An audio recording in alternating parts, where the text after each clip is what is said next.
দ্বিতীয় পৰ্যায়ৰ নিৰ্বাচনৰ প্ৰচাৰৰ বাবে অসমলৈ অহা জেপি নাড্ডা ইতিমধ্যে উপস্থিত হৈছে ৰৌতাৰ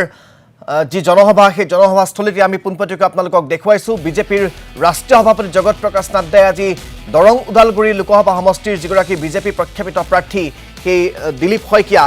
তেখেতক হৈ নিৰ্বাচনী প্ৰচাৰ চলাব আৰু দেখিবলৈ পোৱা গৈছে এইবাৰৰ বৰ্তমানৰ সাংসদ তথা আগন্তুক লোকসভা নিৰ্বাচনৰ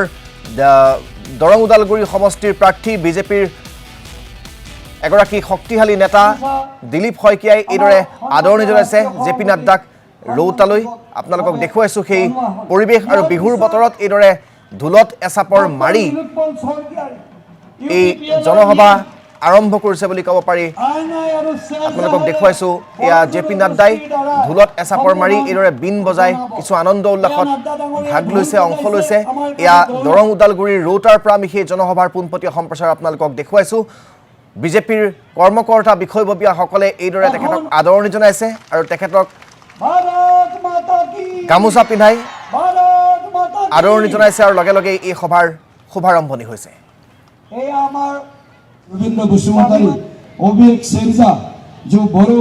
एक बड़े अच्छे म्यूजिकल इंस्ट्रूमेंट है जो जेआई टैग भी प्राप्त हुआ है तो माननीय अध्यक्ष जी को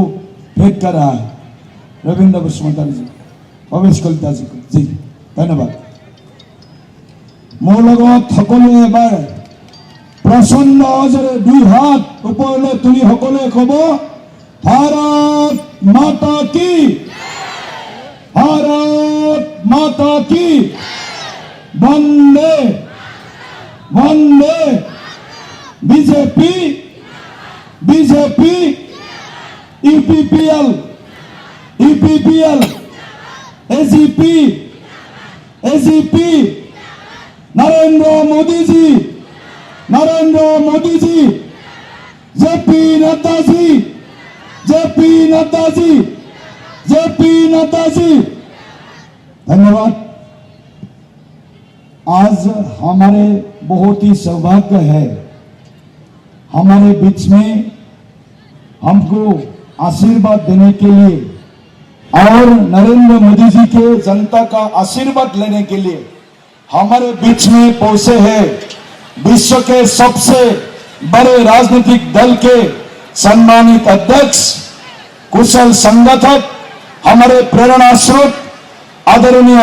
राज्यसभा के सांसद श्री जेपी नड्डा जी ने माननीय जेपी नड्डा जी को हमारे सम्मानित अध्यक्ष जी को इस दरंग उदालगुरी लोकसभा क्षेत्र में रौता में हार्दिक हार्दिक स्वागत करता हूँ आपका आशीर्वाद भी चाहता हूँ आपको बहुत बहुत धन्यवाद नड्डा जी और नरेंद्र मोदी जी के नेतृत्व में जो भारतीय जनता पार्टी ने पिछले दशकों में जो भारत के लिए बहुत बड़ा काम करके दिखाया है और जो काम करने में जो दल के तमाम कार्यकर्ताओं को लाखों करोड़ों कार्यकर्ताओं को प्रेरणा सूत ऊर्जा जिन्होंने दिया है ऐसे हमारे सबके प्रिय नेता जेपी नड्डा जी को फिर से मैं अपने लोकसभा क्षेत्र में हार्दिक हार्दिक स्वागत करता हूँ। मेरे को बोलने का ज्यादा कुछ नहीं है मोर कबलगिया विशेष নাই मैं আপোনালোক সকলোৰে আশীৰ্বাদ বিচাৰিছো আপোনালোকৰ সকলোৰে মই সমৰ্থন বিচাৰিছো মাননীয় নৰেন্দ্ৰ মোদী जी গৰীবৰ নেতা গৰীবৰ ত্ৰাণকৰ্তা মাননীয় নৰেন্দ্ৰ মোদী ডাঙৰীয়া যুৱক যুৱতীৰ সবলীকৰণৰ বাট কঠিয়া মাননীয় নৰেন্দ্ৰ মোদী जी দেশৰ কৃষক অন্নদাতা ভাইসকলৰ সবলীকৰণৰ বাট কঠিয়া আমাৰ নাৰী শক্তিৰ সবলীকৰণৰ নাৰী শক্তিক সন্মান দিয়া আমাৰ সবলীকৰণৰ বাট কঠিয়া নৰেন্দ্ৰ মোদী ডাঙৰীয়া তৃতীয় কাৰ্যকালৰ বাবে প্ৰধানমন্ত্ৰী হিচাপে নিৰ্বাচিত কৰাৰ বাবে আপোনালোক সকলো সাজু হৈছে আৰু মোৰ বিশ্বাস দৰং উদালগুৰি লোকসভাৰ ৰাইজে এইবাৰ নৰেন্দ্ৰ মোদী ডাঙৰীয়াক 5 লাখতকৈ অধিক ভোটত দৰং উদালগুৰি লোকসভা নিৰ্বাচন ক্ষেত্ৰৰ পৰা বিজয়ী কৰোৱাই আকৌ এবাৰ প্ৰধানমন্ত্ৰী তেখেতক নিৰ্বাচিত কৰিবই ইয়াত কোনো সন্দেহ নাই। এই সময়তে মই ভাৰতীয় জনতা পাৰ্টিৰ ৰাজ্যিক সভাপতি ভৱেশ কলিতা ডাঙৰীয়া অংগ দলৰ সাধাৰণ সম্পাদক ডক্টৰ কলিতা ডাঙৰীয়া আমাৰ ইউপিপিএল দলৰ সম্মানীয় কাৰ্যবাহী অধ্যক্ষ আৰু বিধায়ক গোবিন্দ বসুমতাৰী ডাঙৰীয়া, স্থানীয় MCLA নিউজ স্বৰ্গীয়াৰী ডাঙৰীয়া প্ৰমুখ্যে আমাৰ বিধায়ক মণ্ডলী, আমাৰ EM, আমাৰ MCLA, আমাৰ দলৰ জ্যেষ্ঠ নেতা, দুজন জ্যেষ্ঠ নেতা বহি আছে, ভুৱনেশ্বৰ কলিতা ডাঙৰীয়া আৰু ৰংগুৰা নাৰ্জাৰী ডাঙৰীয়া, সকলোকে মই আজিৰ এই অনুষ্ঠানলৈ স্বাগতম জনাইছো। আমি এবাৰ